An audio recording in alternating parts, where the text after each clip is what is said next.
Welcome to Biz Help for You with host Candy Messer. Entrepreneurs like to focus on the big picture, like profitability, success, and a smooth-running organization. But there always seems to be those little things like taxes, employee compensation, laws, regulations, and more. Now you can get the answers you need in one place. Join us today as we break it all down for you. Now, here's your host, Candy Messer.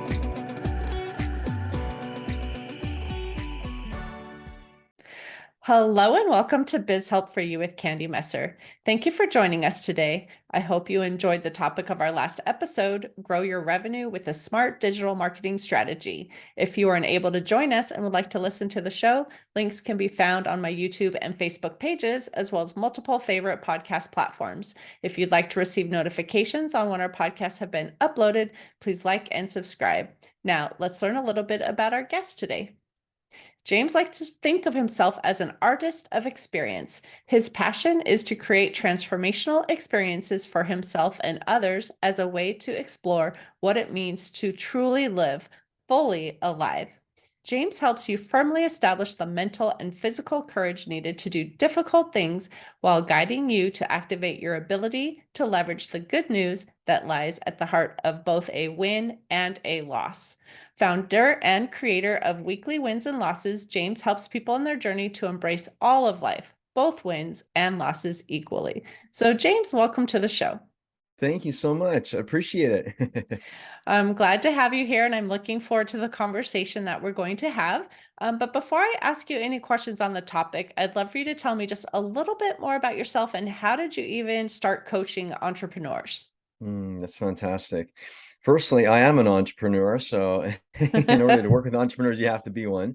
I've been in this space since 2000 and started off humble beginnings.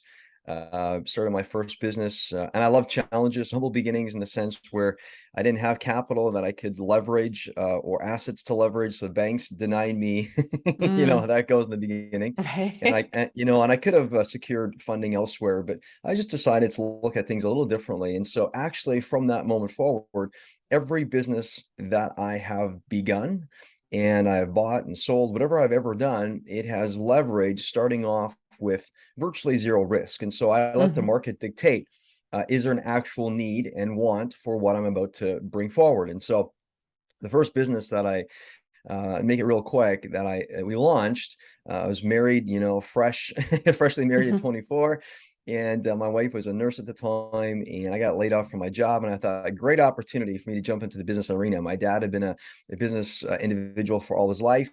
And so of course I went to the bank, they denied me funding, and I will never forget, there's this moment, and we had put together a business pro forma.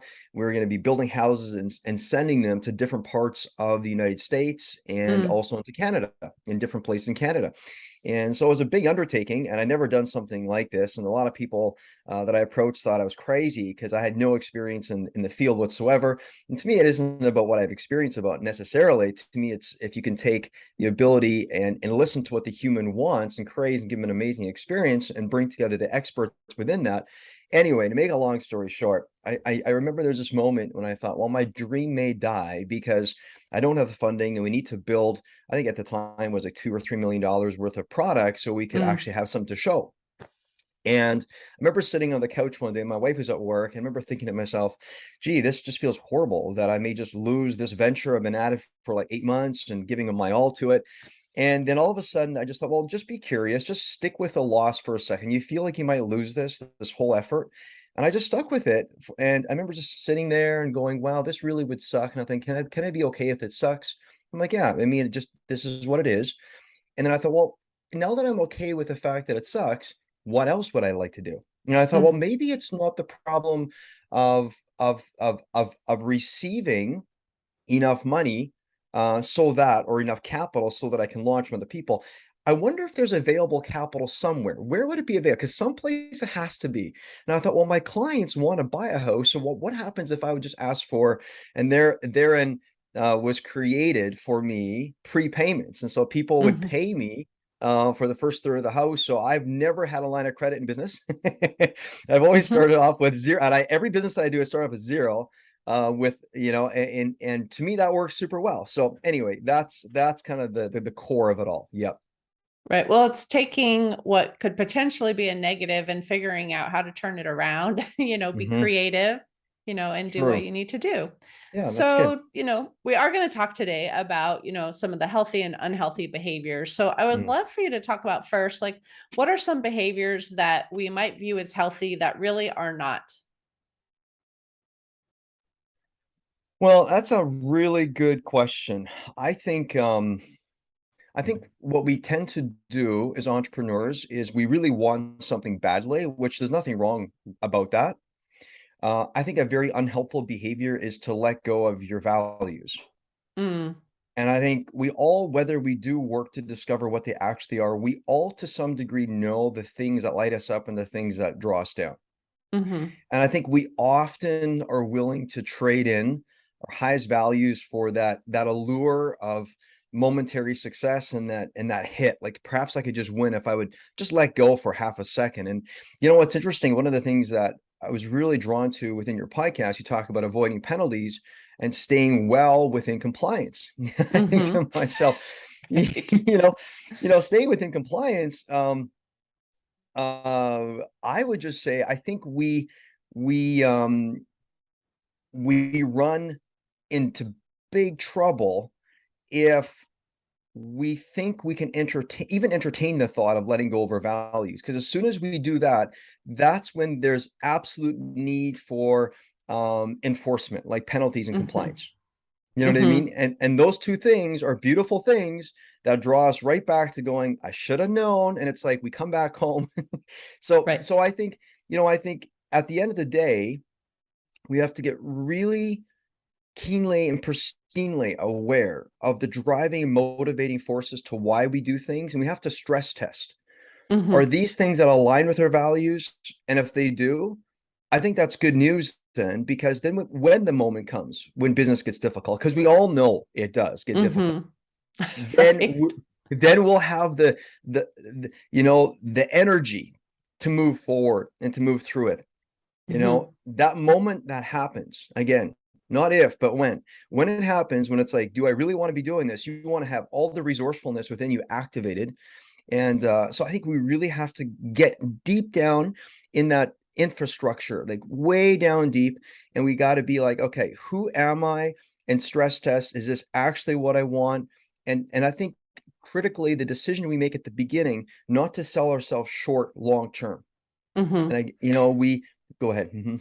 I was just thinking while you talking about that, it's like the word compromise was popping in Mhm. my head, right? And often we think of compromise as kind of a good thing too, right? You want something, I want something, we'll compromise kind of in the middle.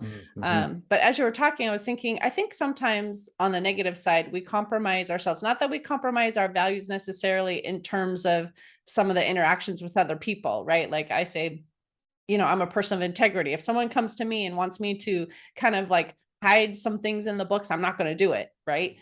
But I think I might compromise with my own things where I'm like, okay, I'm just going to work a little bit longer because I have to finish this, where I might Mhm. want to be doing something with family. Mhm. So I'm Mhm. compromising that. Right. So is Mhm. that kind of what you're talking about in this situation?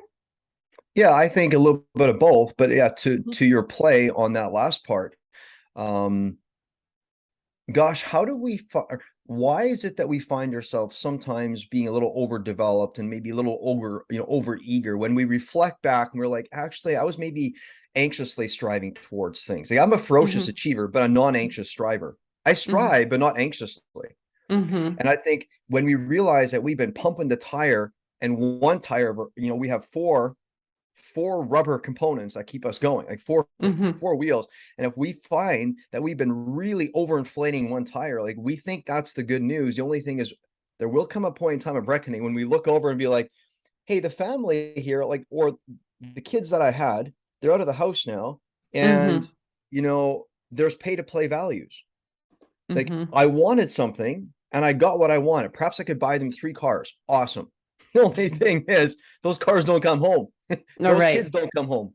Meaning the bodies in those cars, they don't come home. And it's like, yeah, that's what we're talking about. Like work-life integration. There's a few other dimensions, but yeah, to your point, absolutely. We got to Mhm. stay.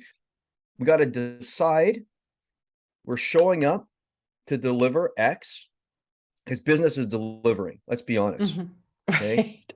It's deliver. If you don't deliver, you're not going Exactly. to, right? You got to deliver, Mm-hmm. but you deliver without performing life, without behaving life. You have Mm-hmm. to live integritous, and you have to live within your value set. And honestly, I know for me, if I could do one thing different in the very beginning when I started business, I remember thinking to myself, well, people will truly respect and honor the fact that I'm very zealous about business. And if I'm willing to let go of a date with my wife, well, Mm-hmm. they'll probably be like, see, he's totally committed. And actually, the opposite is true. I've realized the long-term established clients, like I have an unshakable love of life, and clients find me, people find me because I don't negotiate with things that Mm-hmm. I've made decisive decision on. And so if they call me and I'm going out the date with my wife, they actually, though they want to talk with me, they value like, oh, I love that he stands firm. He knows his power. He knows this is where he gets, and this is what we want, right? So Mm-hmm. Right. So obviously, as entrepreneurs too, we have so many things that we have to do, right? And some people refer to the hamster wheel, right? We're just going, going, going. So you're touching on some of those things right now too, about, again, with the values and making sure that we have, our family is also a priority. But are there some other things that maybe is guiding us as an entrepreneur that we think is going to bring success, or the good things, and it's really a negative? That's a great question. I can see you've been around the block a couple of times. You've learned a couple of Right. lessons. Because somebody would ask that question who's learned a couple of things. That's Mm-hmm. beautiful. It's so nice. I feel like asking you the question because I feel like you want to share a few things, but I think your audience already knows. Um, here exactly. That's a great, gosh, it's so interesting how illusions can be so tempting. Mm-hmm. These perceptions, these mirages, we see them and we're Mm-hmm. like, that over there, that might just be helpful. If I look overall, I think, and you bring up something really interesting, because psychology and science proves that the human being actually focuses more on what it's lost so that they can regain than it focuses on the opportunity to gain. So human beings have this need to support our perception of what we've lost more than focus on the gain. Hmm. Okay. So I would say that's number one. The first thing, and of course, my people know that I help them work through and work with a win and a loss equally. You kind of said it best earlier. Mm-hmm. So I think the first thing we have to do is turn our face not just towards the win and be like amazing, but look at the loss and be like amazing. Why amazing to the loss? Because we survived. That's Mm-hmm. one. Number two, we went through with it. And guess what? We realized we had the capacity to handle it. Holy smokes. If you got the capacity to handle something, your trust in yourself, your self-respect starts growing, and you're able to take on bigger projects. You realize, if I can handle that, what else can I handle?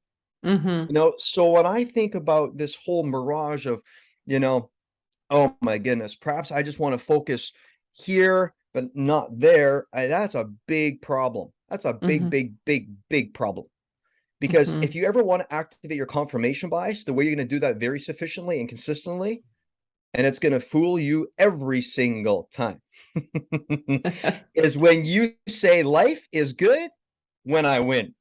Mm-hmm. If you don't say life is good because life is good, why is it that we say I won because of this? But when we lose, we say, well, in spite of the loss, I still create a win. Why do we have to change from because to in spite of based on if it's a win or loss? We Mm-hmm. as a humanity, and I've realized for myself, if all life serves us, then when we have a loss, we're like, and actually, I'm okay because of the loss, not in spite of the loss. Because as soon as we say in spite of, we flip it and then we say we conquered the loss. And within that, we set ourselves up for not having the capacity to hold it the next time. And when it happens again, because it will, Mm-hmm. half of our life is winning, half of our life is loss. The other whatever, well, I guess half that would be 100%, but let's say 49% and 49%. The other 2% is we're kind of going, we're not sure, Mm-hmm. and so this whole play is all rich territory. And to be honest, the people that find me have already become very successful. They've already played and dabbled, and they've been really, really successful and really mining from the wins of their life. But to some degree, the losses, they keep coming back, and they're like, well, in spite of the loss, we won. And I'm like, okay, that there is such deep suffering in that. And they don't know it because they're winning so deeply. They got so much financial. The books look so good. The only thing is, if you can't turn your face towards a loss, and I'm not saying I'm not dystopic, I don't focus on negative, because a loss is never negative. But it's like, why would we walk past acres of diamonds in a life? And if you turn your face towards it, you become unlike the people, and nothing wrong with people from Enron, let's say, but they chose behavior that wasn't helpful. They looked at the loss and said, that's not true. We're better than the numbers. Oh, really? You're going to have some compliance, and you're going to have some penalty, and you're going to have to eat humble crow, right? So I would think within that, look at the reality of life instead of focusing on fantasy and playing with fantasy. It's going to get you into a lot of trouble. You got to look at the reality and let reality be good news. Go ahead. Sorry. Right. No, that's fine. I was thinking while you were talking about that too, is that, loss obviously is painful in many of the situations, and we don't necessarily want to have to face, all these challenges, but often we come out better after having gone through that. And it will also like, it makes our character, right? Like, we've survived something, our life has changed, and it has had an impact on us, often for the positive. When you look back and you look at what you've gone through and where you are now, often you see like, that made a major impact on my life, and I wouldn't be where I am today if I hadn't gone through that. Humans, and I love that. Humans, we all tend to think we're a little better than we are. That's just what happens. And this is a really interesting story. I'll have to, is it okay if I share a personal story? Sure. Okay. So we take family pictures, and the pictures come back, and I look at them, and my kids always laugh. I got a 17 and 15-year-old. They always laugh because they're like, Dad, why is it you zoom in? Because I zoom in and I look at all, I'm a facial reader. Like, I read people's lips and their face, and I zoom in, I look at myself and Meg and Rowan and Harrison. And then all of a sudden they're going, Dad, why are you zooming on yourself and just stuck here looking at yourself? And I'm like, what's weird? I actually feel like I look a lot better than I do in the picture. I'm looking so old. Look at all these wrinkles. And what's interesting, the reason I share this story is we all tend to think we're a little better than we are. And so that can be a big problem and not a helpful problem. So there's helpful problems and unhelpful. There's always two sides. The unhelpful side of it is, you see, if we don't begin to realize that the reality is going to be what it's going to be, and if we can't accept the reality, and if we can't find joy and deep, what's going to happen to your ego? Your ego runs away. Back to the Enron. It runs away, and we cook the books. We say we're better than we are, or we go and like, no, I'm going to airbrush all of this. Like, the photographer we chose, we specifically chose one that wasn't going to doctor then edit the pictures too much. It looks very real, and I love it. It isn't a bunch of like, let's make it all smooth and all this stuff, right? So I think when I go there, we have this weird bend and a weird relationship with ego. And ego, there's two parts of. There's the ego, that's the unhelpful side of the ego, which is supporting that I'm better than I am. And then I come into, for example, a board meeting, and who wants to do business with someone who like does a Conor McGregor ×4 swagger? It's like, no, it's just not helpful. It's like, it's not helpful. Humble leadership is what that's what we respect. But now imagine if I come in and I just realize I'm just another human being. Yes, I've done a lot of business. I'm very successful, for example, but I see myself for all that I am. I'm just another a human being. And the other side of ego is ego container, meaning if I show myself as the kind of person who has the ability and capacity to hold more, ego container holds more. So we want to begin to squash the ego and build the ego container. And the way you do that is you see yourself for what you really are, and don't let the news of I got wrinkles be the bad news. Let it humble me. Who doesn't want supporting mechanism? Like, if you ask me if I got some unhelpful parts of my ego, I want you to throw rocks at it and take it down with me. Help me. And so if you're the photographer and you send me the pictures and you don't airbrush them and you help me by seeing that, yeah, I'm looking a little older, that's beneficial to me. It keeps me humble, makes me a great leader. And if you ask me what makes a person unshakable, because in business, who doesn't want to be unshakable? And leadership, if you're a mom, or We all want to be unshakable, but the Mhm. unshakable comes when you embrace the good news that you are and embrace the facts that you deliver, because what you produce, why are we so embarrassed about the evidence, whether it's a win or a loss? Why can't we let that be the thing that builds trust? Because that's what it actually is. Mhm. I share my story here about this funny little thing about me looking at myself in the face. Why? I know what I'm doing. I know Mhm. that the more I'm honest, the more that I'm transparent, the more that I show that I'm actually not a perfect human and that I can actually just enjoy the fact. And I'm not saying this, aha, I got this. I'm not talking like this. I'm just saying we need to activate. You see, I went through a story. I checked out of life for 2.5 years, more than a decade ago. I took melatonin and I took gravel so that I could just sleep my way. When I went through business stress, I tried eliminating all of what was going on in my head and it didn't work. I had to Mhm. start utilizing it and letting it be the good news. When there's something going on in there, be like, okay, you're showing up today. What is it you're trying to tell me? If we look for gold over there, we might never find it. You chase Mhm. the tail of the fox, you'll never catch it. Mhm. The gold lies from within. Go ahead. Yeah, so if someone's listening to this right now and they're like, okay, like I know that there are some unhealthy things that are going on in my life or my business, and I want to make a change, but I'm not sure how to do that. What would you say are the steps for them to, take that from an unhealthy to a healthy Mm-hmm. kind of place? Well, I think firstly, and to your point, I love how you queued that up. The first thing is to recognize that there's both benign and hostile side going on constantly. There's healthy and unhealthy. And so first being willing to just observe what's happening. Look at your business, just observe. And the first step I'd say is just quiet it down. Slow Mhm. it down. And why do we want to slow it down?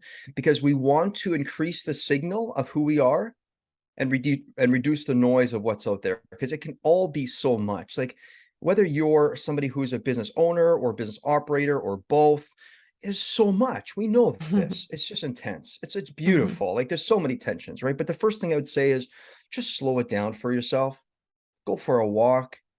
Please don't just think I got to read a book to get better. You're Mhm. not you're not the problem that needs to be fixed. For a moment, just contemplate and just feel it all.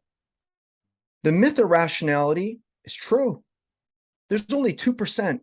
Current science proves only 2% of our life is based on logic. The other 98% is emotion. Mhm. Slow down, feel what you feel. And instead of being like, yeah, but if I feel what I feel, then maybe that's going to help me not participate with what I need to do. Well, just half a second.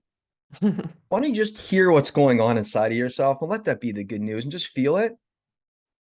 And just ask yourself, if I keep on this trajectory, where will I end up? Where will I end up? And look 2 years, 5 years, 10 years down the road and just leverage that and just write it down and just feel what you feel. If it feels worse or better, just keep writing. Just to take a little journal note, just write things down and just imagine. Perhaps you want to listen to a song. What I'm saying is stop doing what you're doing for half a second and Mhm. stop trying to change the evidence. Calm down and start taking the good news of reality, because that's what it is. When Mhm. my son comes home and he got a 75 on his math exam, my job as his leader, my wife's job is she's a leader for him as well. The other son, this is how we coach him along. If he comes home and he looks at us going, man, this is horrible. Wait a minute. What does it help us to look at our bank account and say this is horrible? It's a static number. Mhm. This number just reveals to us the reality of what is here. If we don't know where we're at, we don't know where we want to go. And by the way, we're not looking to find reality so that we can say we're horrible people and we're not producing good stuff. If that's what we're doing, stop that. So I guess what I'm saying is when we're sitting there, you're going to hear a lot of judgment. That's typically what people don't slow down, because they hear a lot of inner noise, a lot of inner noise, a lot of inner noise. And so when you hear judgment, I want you to know that that's probably why you're striving so anxiously. You're trying to keep that judgment away. But actually, what you want to hear is you want to hear this judgment and realize, oh, what matter of my business am I doing that's just going in hamster wheel?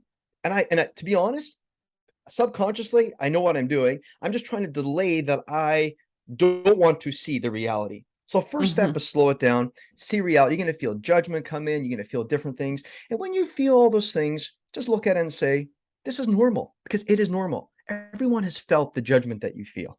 When you were talking too about slowing it down, I was also thinking about how often the reason you don't even get in touch with what you're feeling is because you're just going, going, going, going. And so if you do actually stop for a little bit, have that journal, relax, whatever it is, be quiet for a bit, then you have to face that, right? Sometimes. So, Mhm. And that's typically, and so, innovative people, listen here. So business people, you're all innovative to some degree, because, and we all are, but your business people are ones that are actually acting on it out there, which is beautiful. Think about it like this. What does it take for you to actually pull the trigger and launch a business idea or a venture or a product? Sir, what does it take? In my opinion, if you go really deep, what it requires for you to act, or I'll say it like this, what has you hesitate not to act, is the evidence that what you're going to be creating will create. So there's evidence that will be created, that will appear based on what you create. So in my opinion, most of us, if we could just accept that the evidence will be evidence, whether it's a win or a loss, we're just doing it for the sake of an experience and see what happens. Like, we're not being like unintelligent. We're what we're saying is we're going to put ourselves in a playful state. We're going to try something. And if it isn't always about, oh, what's the evidence going to be? And if this all of a sudden pulls up and shows up within, the performas and the statistics at the end, that financially this didn't churn out. And if that happens, oh, I wouldn't be able to take that evidence. You see, we're so concerned about building a resume that everything has to be perfect. And when in reality, I'll tell you a little story. So I was at a talk a couple of years ago, and this talk was like every other one. I mean, it's a convention, it's a 3-day talk. Okay, I sit down day 2, and I'm realizing everyone's doing about the same thing as we did on day 1. I thought, what is it that we're doing? And I'm looking around going, when the speaker comes out, there's somebody that's introducing the speaker. And of course, if you've been a speaker, I've been a speaker many a time. So they introduce me, they introduce these people, for example. So I'm sitting there in the audience observing, they're introducing the speaker, and I'm going, yeah, this is typical, all the accolades, the resume, blah, blah, blah. They're known for this, and I'm like, this is typical. However, what I realized was different is when the speaker was on the stage, the speaker for the next 3 minutes continued the accolades. The resume kept building. And everyone in the audience, a couple thousand people, we're all looking at our phone after like day 2. It had entrained us that at about 5 seconds when the speaker came on, we were all looking at our phones. We're all bored. We can, and I thought to myself, what is this? And then I realized, you know what? If we're not truthful, we make it hard for people to trust us. And what's business? If you don't trust someone, you don't do business. Right. You don't trust someone, and so if we're not transparent, meaning there's magic.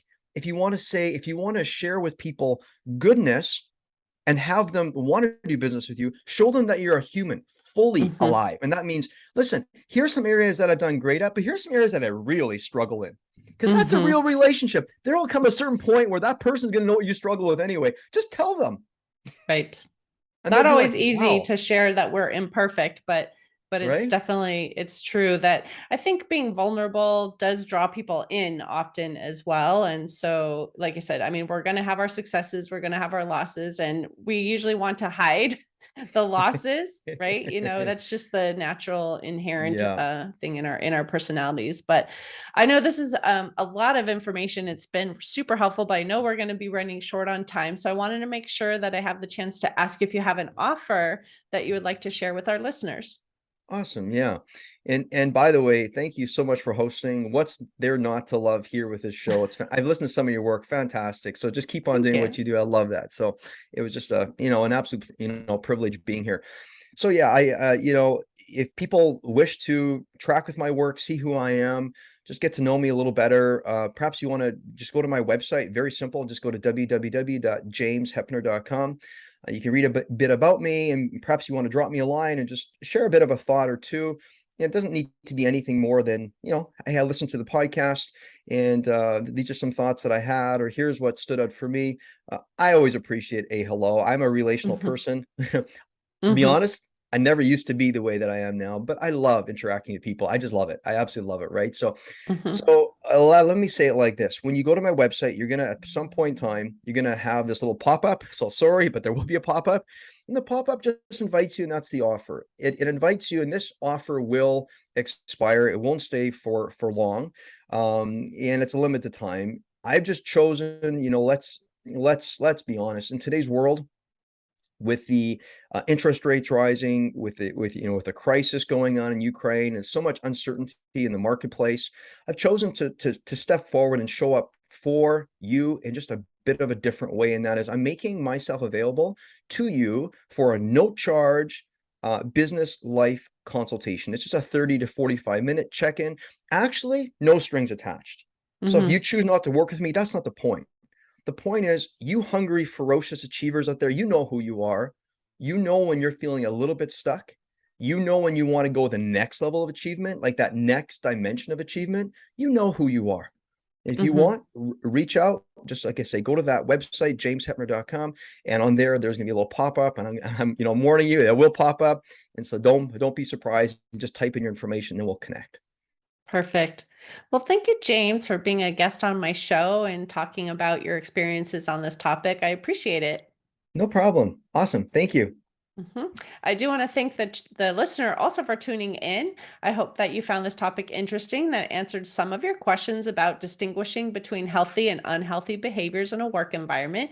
If you have any additional questions or comments, be sure to reach out to James at the website that he gave, or send us a message at media@abandp.com.